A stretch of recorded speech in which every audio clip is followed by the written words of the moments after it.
Hello, everyone. And there wasn't a Seahawks game to break down this weekend. Obviously, they're on their bye. So, as you can tell by the title of this video, I'm going to be talking about a division rival.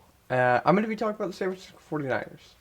So, on Sunday, the 49ers beat the Cowboys 42 to 10. And initially, going to the game, I thought it would be a great game. I thought I'm so excited for this. This should be close. We'll see how good both these teams are. And well, we know how good the Niners are. I just that like the Niners are so very clearly a juggernaut, and at the same time, they're so fun to watch. I love watching that. I love watching Brock Purdy. I love watching him distribute the ball. I like watching CMC. Like, this is a team that I like whenever they're on, I turn them on. Unless it's a Seahawks team at the same time. So whenever I can, I watch the 49ers. So, I can't help but admire them. And so, as a fan of a division rival, this is really weird for me because I know the whole stigma with the NFL is you need to hate your division rivals. Like, I know Steelers fans hate Browns fans. I know Bengals fans hate Ravens fans. I know Chiefs fans hate Broncos fans. I know, that's kind of the thing. But I'm not that type of fan. I do love certain teams and their players. And I just think the 49ers are a team that I think is very easy to root for. They have a lot of interesting stories on their roster. So let me finally, break down this team, talk about what there is to like, and what makes them such a juggernaut. So this is my breakdown of the San Francisco 49ers. Not their win against the Cowboys, but just them as a team. And I think there's no player that demonstrates the 49ers both likability and dominance more than Brock Purdy. For me, I really see him as the perfect quarterback for the 49ers. And I also see him as a very, very easy top 10 quarterback, and I think that might be a little too low. Like, he's playing at an easily top 5 level, but he's so clearly the perfect guy for the 49ers. You look at him in the pocket, he's very poised, he's good at under pressure, and he's very, very accurate, too. He distributes the ball to their weapons, Debo or Brandon Ayuk or Chris McCaffrey, George Kittle, whoever. He's very good at distributing the ball, hitting the open man, taking what the defense gives him. And I admire him for that. He's kind of what I'd create in Madden for a perfect quarterback. Just a guy who can distribute the football. And my Madden quarterback would obviously be a bit more dynamic, at least running the football, but he's the perfect guy for the 49ers. He absolutely is. And I know it's such a polarizing debate with Brock Purdy on, is he top 10, is he MVP caliber, is it just the system around him?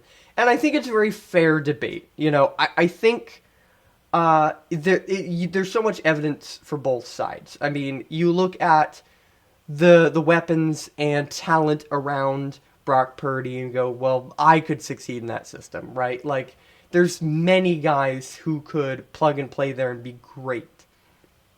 But Brock Purdy is playing at a level that is clearly better than the others who have been in that system. Look at Jimmy Garoppolo. Jimmy Garoppolo is a good quarterback. He wins games. He wins a ton of games. And he wasn't nearly as good as Brock Purdy has been for the 49ers. Like, I just admire him so much. And whenever I do get a 49ers jersey, probably be Christmas or this offseason, whenever, it's going to be Brock Purdy. But I think the thing that really I admire about Brock Purdy, and what really helps the 49ers succeed, is he doesn't turn the ball over, ever. This guy is as clean with the football as I have seen. This year he has 9 touchdowns, no picks. I believe the only other starting quarterback with no interceptions is C.J. Stroud. That's how wild this season has been. The two quarterbacks with the least interceptions starting are Brock Purdy and C.J. Stroud. That's insane. But and to me, I know a couple weeks ago when I was breaking out week 3, I said that Jordan Love looked like Aaron Rodgers. I take a little bit of that back after last night, but I think I see a little bit of Brady in Brock Purdy. And what I mean by that isn't he's going to go down as the greatest quarterback of all time. He's going to win 7 Super Bowls. I'm not saying that because in this era, we're really not seeing as dominant a dynasty. Like, I don't think we'll ever see the Patriots dynasty ever again. And I don't think we'll ever see Tom Brady ever again. Anybody like him. I know Patrick Mahomes is close. That's a video for another day. But he's very, like, he is cold-blooded. Brock Purdy is. He is just so good under pressure. Remember, this is a Cowboys defense that has harassed quarterbacks all year. They have been so dominant. They've been great on the pass rush and on the back end. And I know Trayvon Diggs is out, but throwing for 4 touchdowns and I think it was 7 incompletions, like, Brock Purdy looked fantastic on Sunday. He looked great. So, you know, that's kind of a quality I see with, like, Tom Brady, for example, where Brady is great under pressure. He's great against these top defenses. Take Super Bowl 49, for example. My personal hell. Tom Brady threw 4 touchdowns against the Legion of Boom. And I'm not comparing the Cowboys defense to the Legion of Boom. Those are separate. But against one of the greatest defenses of my lifetime, Tom Brady carved him up for 4 touchdowns. Like, I see Tom Brady and Brock Purdy. That's what I see. And just for reference, I wrote down Brock Purdy's stats just to show how impressive he's been through 14 career starts, including playoffs. He has 2,600 yards, 22 touchdowns, 4 interceptions, 2 fumbles, a 69.3 completion percentage, 114.4 pass rating, and a 13-1 record. This guy's legit. Like, he is, and none of those interceptions have come this year, by the way. So, he is legit. He's incredible. And I love watching him, and I love watching this offense and the defense, which, let me just get to the overall roster. From top to bottom, this is a championship caliber roster. And I don't think there's any debate about that. You know, I don't think anybody is going to wake up and go on Fox Sports or ESPN or SportsCenter, whatever, and go, well, the 49ers have this big roster over here, or they have whatever. Like, they don't, like, I look at this team and I go, where's the real weakness? Like, they have a great offensive line, and Trent Williams is amazing. I still am partially upset that he went to the Niners for nothing in the draft. But that's beside the point. They have a great offensive line. They have great skill players. They have the best running back in the league.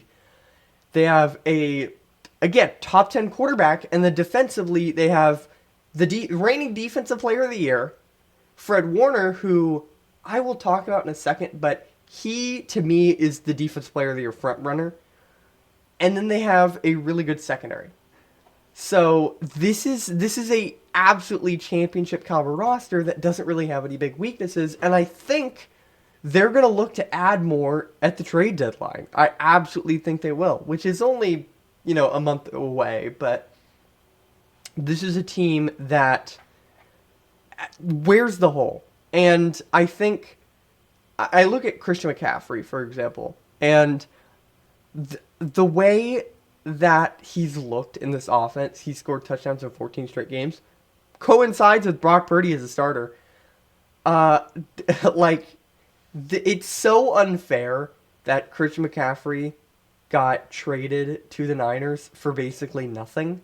Like, that is a heist of incredible proportions. If the Niners win a Super Bowl or 2 in the next couple of years, that is going to be one of the worst trades ever. And I know it's very early on, and it was for a 2nd, 3rd, and 4th round pick, but it's not going to matter who those players turn into, because Christian McCaffrey has revitalized his career in San Francisco. Like, this is the guy who had glass bones and paper skin in Carolina, who has scored touchdowns in 14 straight games. That's the greatest miracle of this all. Chris McCaffrey has stayed healthy since he was traded here, or traded there. It's incredible. But the Panthers were completely robbed. So let me quickly talk about this defense, because as I was saying before about, the levels of this defense, it's just so, they're so dominant. Again, I said, they have the defense player of the year, or the reigning defense player of the year, Nick Bosa, on their front line. They also are stacked on that defensive line too, and they just added Randy Gregory, who was signed to that big contract in Denver for a reason.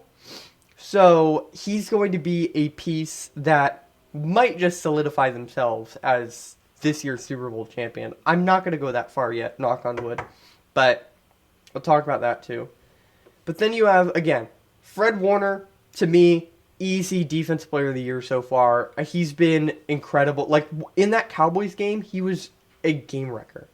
He reminds me a bit of Bobby Wagner, but I'm not going to compare the two. Fred Warner at this point in his career is better, but the way he flies around is awesome.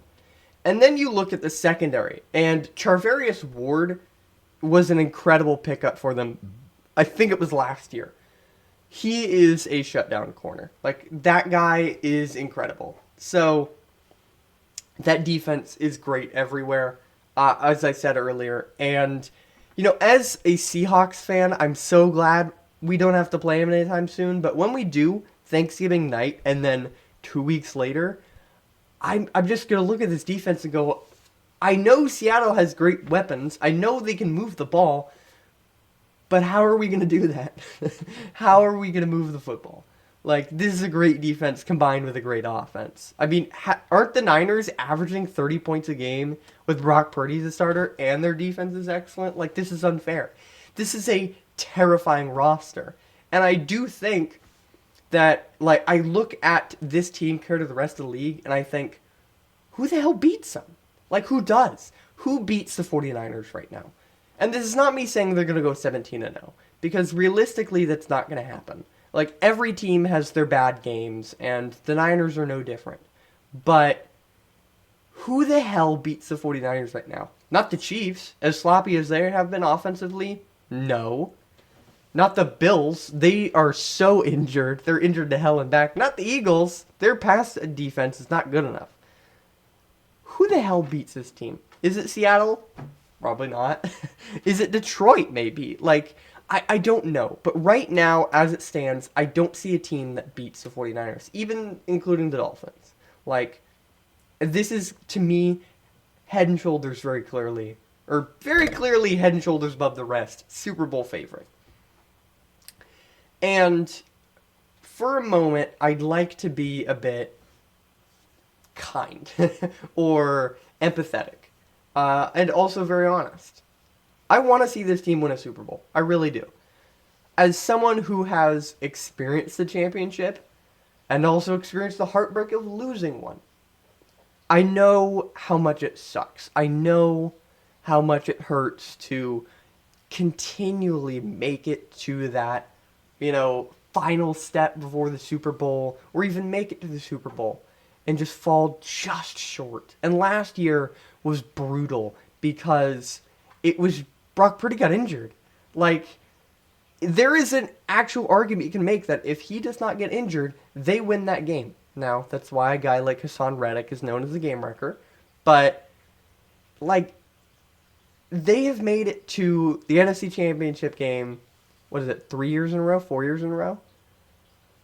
And they're just so very, they're so close every year. And with this roster, with so many likable pieces, Christian McCaffrey, Brock Purdy, Fred Warner, I said Chris McCaffrey, George Kittle. I do want to see this team win a Super Bowl. And I think that's just the empathetic person in me rather than the Seahawks fan.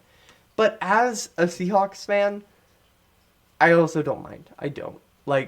I'm not, again, as I said in the beginning, I'm not a fan who hates division rivals.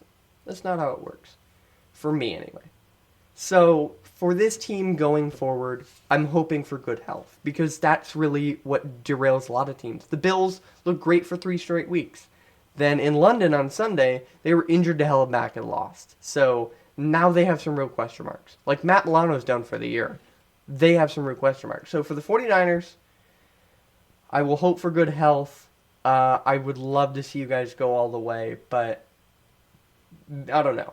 I like all the success in the world to you guys. I'm rooting for you this season. But I also do. I would like to see my team seriously compete sometime soon. Anyway, the one last thing I wanted to show you. A couple months, not a couple months ago, about a month and a half ago, I did my official playoff predictions. I didn't record it because I didn't have webcam. So I would just like to preface this by saying I did pick the 49ers to win the Super Bowl. Right there. I picked the 49ers prior to the season. So I feel pretty vindicated. Anyway, thank you all so much for watching. Again, San Francisco, I'm rooting for you. I can't wait to see how far you go this year. And thank you all so much for watching. I will see you all in the next video. Peace.